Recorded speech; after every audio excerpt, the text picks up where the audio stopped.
is the light of the apocalypse, the fire of doomsday. If the attack lands, all the skies will be obliterated. Granblue Fantasy Relink instantly caught my eye. Big cinematic bosses, a massive roster of characters, and a story centered around Bahamut, it was like the perfect mix of Monster Hunter and Final Fantasy. It almost seemed too good to be true.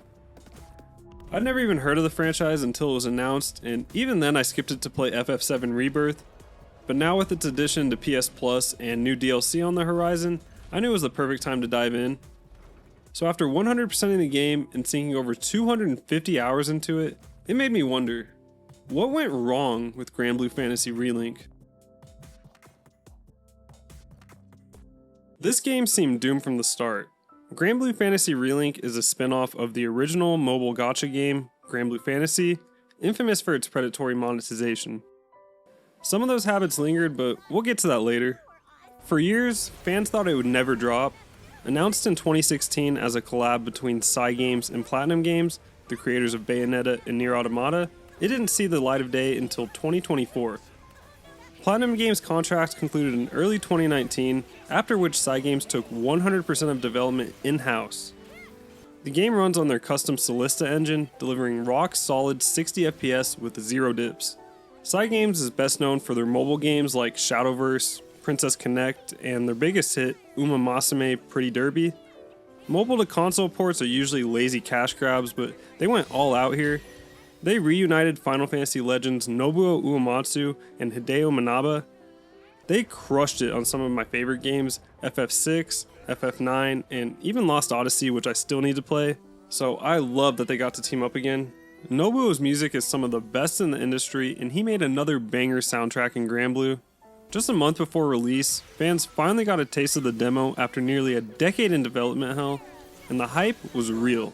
Pre-orders exploded, and it sold over 1 million copies in its first 11 days. I find that super impressive considering it launched sandwiched between Tekken 8, Suicide Squad, and the juggernaut Final Fantasy VII Rebirth. Talk about tough competition, am I right? I went in expecting a simple action game, but what I found was a combat system so deep, it had me theory crafting for days. But, as I'd soon find out, that depth is a double-edged sword. It appears relatively simple on the surface, characters are easy to learn but difficult to master, everyone has their own playstyle. The skill ceiling is higher for some than others, but they all have their own mix of combos that end with a powerful finisher. Some have secondary resources to manage, and all of them have customizable skills with cooldowns. My favorite skill was Twain's 2-Crown Strife because it did millions of damage in one hit, but it could only be used once per battle. I would literally take multiple percentages off of endgame bosses' health pools when I used it. It felt so good. Now that's a lot of damage! The combat feels like a mix of Monster Hunter and Final Fantasy. It has all the fantasy elements you'd want, magic, knights in shining armor, and mythical dragons like Bahamut. And like Monster Hunter, you go out on quests with a team of 4 to fight big, powerful monsters. These are definitely intended to be played in co-op, at least on the harder difficulties like Proud. I was able to use my AI team for most of the game until I reached the last difficulty where the fights are tuned around having 4 max geared out characters. And honestly, co-op is just more fun than solo. It feels like running an M+ dungeon in WoW. I would just hop on for a quick session, run a few quests, and then hop off. It was great. The biggest problem was the servers disconnecting you mid-run, or waiting minutes to find a group. The game has a full assist mode where you can just move around and it does all the attacking and dodging for you with no disadvantages. The only catch is you can't use it on the hardest difficulty, but you can use it everywhere else. This goes doubly so if you're playing a ranged character, then you don't even have to move either. I honestly liked it to just be able to view the fights in their full glory without focusing on surviving. It's also a nice feature to use when you're half AFK farming mats while doing something else, or for people who want to get achievements with it, like this annoying trophy that makes you do an entire boss fight without getting hit. As fun as that is, I am not trying to restart from a checkpoint and get through the multiple phase boss fight just to get this trophy. Ain't nobody got time for that. While you can button mash through the lower difficulties, or even use the full assist mode to dodge an attack for you, the real fun is in mastering each character's playstyle. You unlock new characters using crewmate cards, and there are over 20 characters to choose from. Each one feels like playing a different class or spec in WoW. I waited until I beat the game to unlock most of them, so they come pre-leveled at level 60, and most of their skill trees are filled out. Despite all these characters, you can only choose 4 to be in your party at one time, which allows you to customize your build to your liking. You do have to keep the captain in your party for the story, but you can play as whoever you like in combat. I started with Percival, the Lord of Flames. He feels exactly like Clive from FF16, charging up massive fire-based AoE attacks with a satisfying gameplay loop. His backstory is that his mom, the Queen, let in a bunch of people from beyond their borders out of the kindness of her heart, and then they killed her, and now their country is in ruins. He visits other nations to gain knowledge on how to create his own ideal country, and he's just a badass. Yodaro is another standout. His backstory sounded a bit familiar. A long time ago, in a place far, far away, he was once a famed swordmaster with many pupils. He is now a jolly old fisherman, living out the rest of his days alone in his hut. He is clearly a reference to Yoda and even fits his small frame. I appreciate the reference. I just recently watched all the Star Wars movies, so this is awesome to see. Once I got to the endgame, I swapped my main to the DLC character, Twain. She is an archer, and I found her gameplay to be the most fun. You can charge up different combo attacks based on the situation. For example, you have a movement option, an AoE option, or a big single target attack option. As she attacks, you gain levels of Ultra Sight, and you can spend this to gain a buff and do a barrage of arrows. The combat is a flashy blend of Link attacks, skybound arts, and chain bursts. It reminds me a lot of Xenoblade Chronicles or the limit breaks from Final Fantasy. Link time attacks are particularly powerful. It's a party-wide buff you can activate in battle after filling up the Link meter by working together. It slows down time and lowers the cooldown of all your skills from a few minutes long to a few seconds long. It's basically like using Bloodlust in WoW. Boss fights are absolute spectacles in this game. They're very reminiscent of Final Fantasy boss fights, and that is a good thing in my opinion. They're visually stunning, it's like you're watching a movie. I found their mechanics to be well choreographed and would like to see that in more games. It made it easy to tell when and where an attack was going to land. Every boss has an overdrive meter that gets filled up as you damage them. Once full, they'll go into their next phase, which usually involves a massive attack that makes you spam dodges. If you get hit, you can get stun locked and you can't really do anything about it. However, you can save your big damage attacks like your SBA to stun and break them out of overdrive mode. It's so satisfying to skip entire phases of a boss fight, like when I had to farm Proto Bahamut 100 times. The core of your build revolves around Sigils. They let you fine-tune your build similar to Materia in FF7. You socket these to boost stats or add utilities like Potion Master, allowing you to heal more.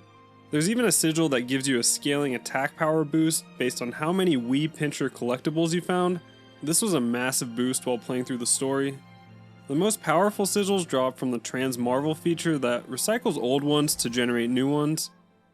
The universally best one was War Elemental. It makes all of your attacks count as the enemy's weakness, aka you do extra damage to everything.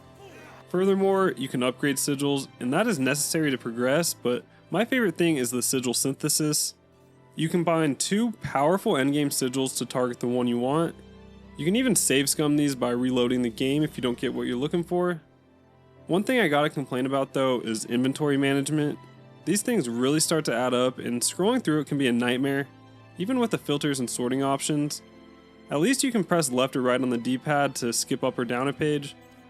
Final Fantasy does the same thing in their games, and it becomes useful once your inventory starts to fill up. As you level up, you earn mastery skill points to spend in your talent trees.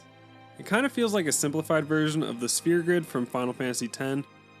Even after hitting the level cap of 100, you can spend your extra mastery skill points on random bonus stats using the over mastery system.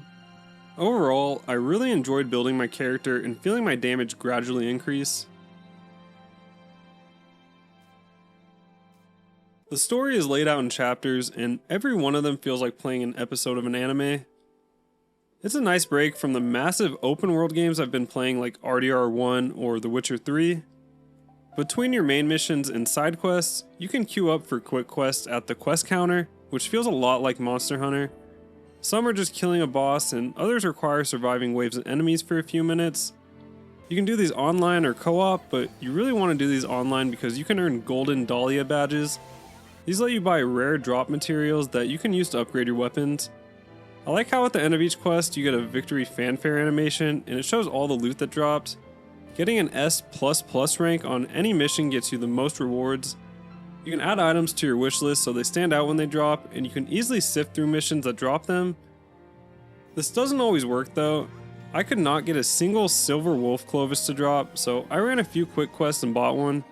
This is an elegant solution to RNG, but I wish you could buy every material. Some of the most important ones are not available to buy. In addition, each character has a set of fate episodes. These are short lore dumps that reward you with permanent stat boost and extra sigil slots. I read them for the first few characters, but eventually I just ended up skipping through them for the rewards. They're a nice change of pace from the regular gameplay and give you something to do in town. Speaking of which, there are a few other things to do in town, like upgrade your gear at the blacksmith, pick up side quests, or visit the knickknack shop where you can spend your different currencies. I gotta mention, I love how you can just teleport directly to the quest giver to turn in. Upgrading weapons is not cheap. It requires a lot of materials, but the payoff is well worth it. Special materials are used to uncap weapons, and others are used to level them up. You can further upgrade certain endgame weapons by awakening them to increase their stats, or using mirage munitions to increase their level. This was one of the worst parts of the game. Grinding out the mats to fully awaken my weapon took forever because the mats are such rare drops. On top of that, the best in slot weapons are the terminus ones that only drop from the hardest difficulty from one of the final bosses in the game. So once you get that, you'll just replace your weapon and all the materials you spent awakening it are just wasted. This is easier said than done though, because at an alleged 20% drop chance, you'll need to repeat the final boss quest on average over 100 times if you want to get all weapons. And it's not even guaranteed to drop the one you want. It drops a random weapon for any character you've unlocked, so you could get the one you want on the first kill or the 100th. It's really up to RNGesus at this point. There is actually a point to do this for every weapon, because you get extra permanent stats every 25 levels. Some of the weapons look really funny too, like Id's giant piece of fried chicken or the captain's giant tuna fish sword. There are some treasures in town that require keys, but luckily the keys are not consumed on use and you just need to attain the key to open them once. One key to rule them all. Visiting town is also a good time to redeem any trophies or curio boxes you earn throughout the game. Trophies are in-game achievements that reward materials from doing certain things like killing a boss for the first time or using different characters. Curios are loot boxes that drop from every facet of the game and can contain pretty much anything. You bring them to Zathba's shop and he will appraise them for you. These are nice little bonuses for doing things while playing the game. The story is alright and I enjoyed it, but let's be real, I don't play these games for the stories, I play them for the gameplay. The highlights of the story were definitely the jaw-dropping boss fights like controlling the dragon Bahamut. And again, this just reminds me of FF16 when you're controlling Ifrit. I love this type of shit.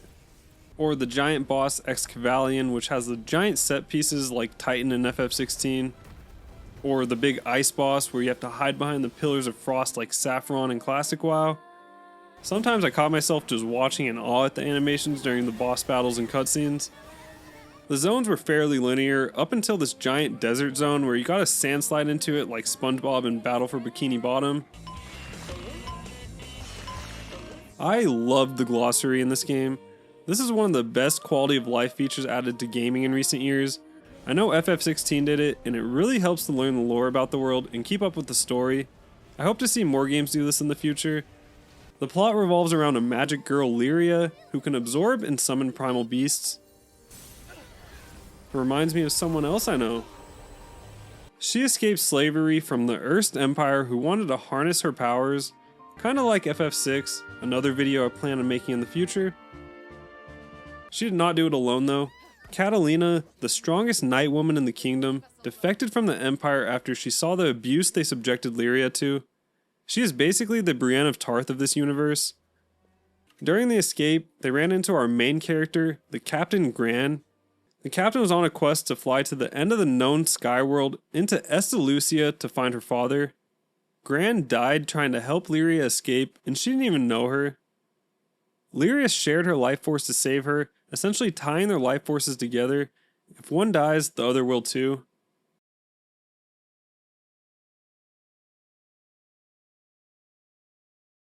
Together, they muster up a crew, including the airship Captain Rackham, the old experienced vet Eugen, the fix-it dude Roland, the goth mommy Rosetta,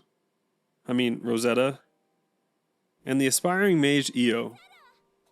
The team gets ambushed by the Church of Avia forces led by Lilith and her adopted son, the Nero from DMC4 lookalike, Id.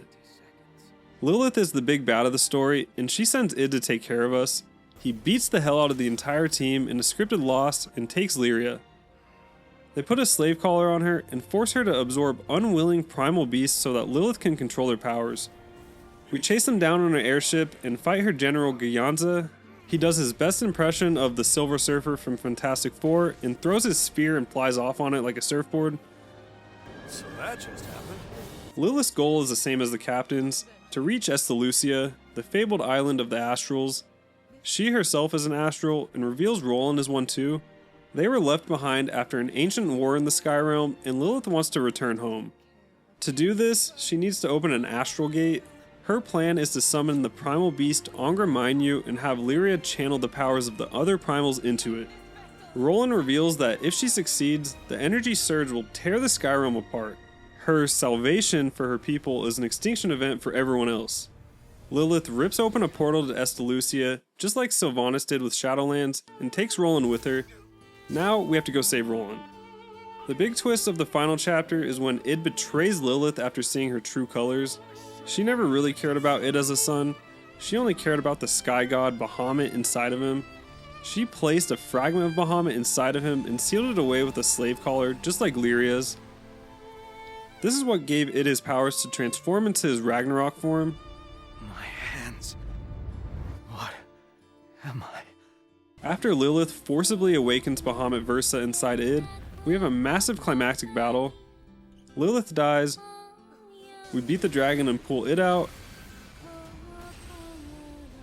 but the beast re-emerges from a dimensional rift and drags Roland into it. The credits roll and you think you're done, but we get a second final chapter to save Roland. We've had one, yes. What about second breakfast?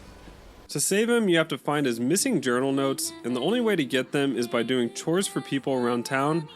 This is when we get our first taste of what the endgame will be like, and this is where I spent the majority of my time. This is when the game stops being a cinematic adventure and turns into a quest counter simulator. You aren't playing the story anymore, you're grinding through 10 to 20 missions per difficulty on hard, very hard, extreme, and so on. After completing Roland's journal, we finally get to begin the real final mission of the game, saving Private Roland. I did all of this just to unlock the actual final boss of the game, Bahamut Versa Omega on Proud difficulty. This fight was a major step up, and I failed multiple times. I'll be the first to admit, it was extremely aggravating to fight the boss for 10 plus minutes, only to miss a damage check at the very end. No bosses up to this point have had that, so this was a big roadblock. The whole game you're taught to save your SBA attack for their overdrives, but then this boss, your damage doesn't affect this overdrive and fucks you. I ended up just queuing for a co-op group online and getting carried. It turned the potential 15-minute boss fight into a 3-minute breeze. This is when I realized the true potential of online play. It may not be populated at lower difficulties, but there are definitely people in the endgame where it matters. I may have gotten lucky by playing right after a major DLC expansion was announced, however, that doesn't mean you can always find a group. I waited multiple minutes for matches sometimes, and sometimes it would find a group, but then the servers would shit out and boot me to single player. This happened dozens of times. Everyone needs to run quick quests to farm endgame materials, and I feel like there was a lot of people playing. It felt fulfilling at first, feeling those massive power spikes as I hit max level, filled out my skill trees, and upgraded all my weapons and sigils, but eventually you hit a wall. For me, that wall was Proto Bahamut, one of the last bosses in the game. He drops the best weapons in the game, but with a meager 20% drop rate and no guarantee it'll be for your character, the odds are not in your favor. May the odds be ever in your favor. This system sucks. Terminus weapons are the equivalent of getting a Warglaive of Azeroth to drop in WoW. I will forever be salty that my level 70 rogue in TBC never got the offhand Warglaive to drop, despite how much I farmed it. I wanted that set bonus so bad, it was so OP, and they looked badass. This grind was just as bad, and it really brought out the worst the game has to offer. I am used to playing MMOs and doing extremely grindy work, Hell, I did the Earthstrike grind on my rogue in Classic WoW, which is basically 20 hours straight of running back and forth killing the same mob, but that looks like child's play compared to this. It might not have the lowest drop chance by itself, but the likelihood that it drops the one you need makes it a much lower chance. Compound that with the length of the fight, and you end up having to fight the boss over 100 times. It's not a hard fight, it's actually really well choreographed, it just takes so many runs to get them all. With a co-op group, it's a relatively simple fight because most people are over-geared for it, and a lot of players are actually really good. Especially the ones with squares for names. They generally know what they're doing, and when to use their SBAs at good times, and how to do mechanics. The fight itself reminds me of the ICC gunship battle because it's on an airship, and you get to use the cannons on the side to attack. There's a few different phases involving dodging laser beams and damaging down adds, but you can skip a lot of it by timing your SBAs and link times correctly. A good group can get it down in 4 to 5 minutes, whereas your average group might take 10 or 15 minutes, or you might even outright fail it. Oh, and good luck trying to do it with your AI party, because unless you want to spend 4 times the amount of time gearing up 4 separate characters, you need to do this boss online. It's also infuriating when your AI teammates target the enemy with full HP across the map versus the one with low HP I'm trying to attack. I saw some people talking about an AFK method, but it's a bit of a catch-22 because you need high-end gear to do it, but the reason you're doing it is for the high-end gear. Luckily, DLC characters do not have a Terminus weapon, instead they have a Sigil that does the same thing. I was able to farm the mats to purchase an equivalent of a Terminus weapon for my main Twain. This was a massive boost with a 100% higher damage cap and 50% extra attack power. You could really feel the difference. I don't always enjoy going for platinum trophies, but Granblue Fantasy Relink is a perfect example of sunk cost fallacy. I originally started the game as a quick, fun experience to play through the story. I really enjoyed the grind for the first 95% of the achievements. I got most of them after playing the story, so I figured, what the heck, might as well finish it off. This is when I knew I fucked up. It feels good to 100% everything a game has to offer, but in this case, it was just way too grindy. The last trophy took more than triple the time to get than all the other ones combined, and because of that, I cannot recommend anyone else to go for the platinum. Most of them were from playing the story, leveling up, fighting enemies, collecting treasures, and completing all the Fate episodes and side quests. There were a couple missable ones during the story like Sharpshooter and Cannon Crusher, where you had to use and then destroy some cannons. Or defeating Onger Minyu and Bahamut Versa without being hit. These kind of trophies are always annoying, but luckily I did them all on my first try. After that, I had to replay the entire story on the newly unlocked Ultimate difficulty, which raises the levels of all the enemies to over 100. It was time consuming, but not too bad. I waited to do this until after I geared up my main character a bit, and it was a breeze. The last trophy, Reminiscence, was the bane of my existence. I wanted to give up on it. It requires filling in every field notes entry in Lyria's journal. It was just not worth the time or effort. I'd already put in over 70 hours into the game, and to finish this last trophy would take me double that at least. To get it, you have to unlock every character in the game, kill every enemy in the game at least once, get one of every item, obtain every weapon, and get all right stones. The right stones are easy, there's only 4 of them. There are extra sigil effects you can imbue onto your weapons. The characters were also very easy. I unlocked most of them naturally just by playing through the story. The items required a bit of farming and completing all the quests, but it wasn't that bad compared to the enemies and weapons. The enemies were simple enough for the most part, except for the elusive prismatic slime. It was like a 1% rare spawn from regular slimes. I had to AFK farm the very hard mission Seeds of Trouble until it spawned. It took many hours. To put it into perspective, I ended up watching the entire Star Wars prequel trilogy while AFK farming this, and I didn't get it until right after Anakin became Darth Vader. The last part was the real grind.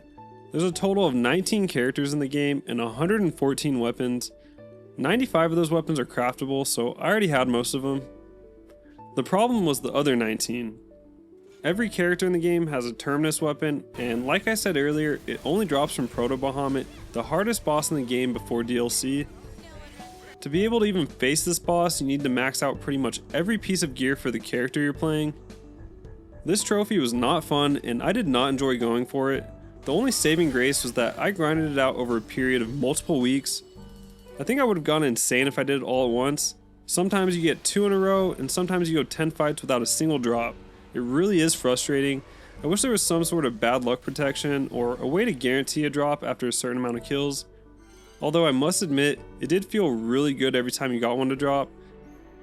Eventually I did get them all and the platinum popped. It took me over 200 hours, but it was a massive weight off my shoulders. All in all, if not for the Terminus grind, it would have been a great platinum. So, what went wrong with Granblue Fantasy Relink? This game is a flawed masterpiece.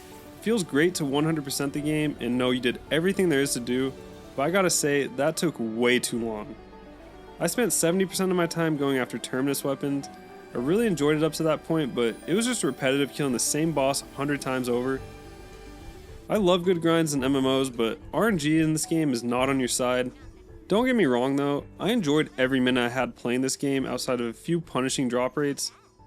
I give it an 8.5 out of 10 overall, and despite its grind complaints, it still scored an 82 on Metacritic, sold 2 million plus copies, and still has an active co-op scene post DLC.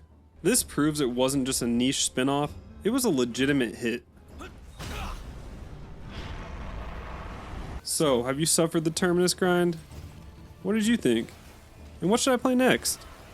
Drop it in the comments, like and sub if you want more retrospectives. Next up will be Bully or RDR2, or maybe even FF6. I don't know, we'll see. Once upon a time, in a land far away, there was a lone swordsman famed for his two-sword style. He became a legend after fighting over 10,000 battles, and the mere sound of his name struck fear into the hearts of his enemies.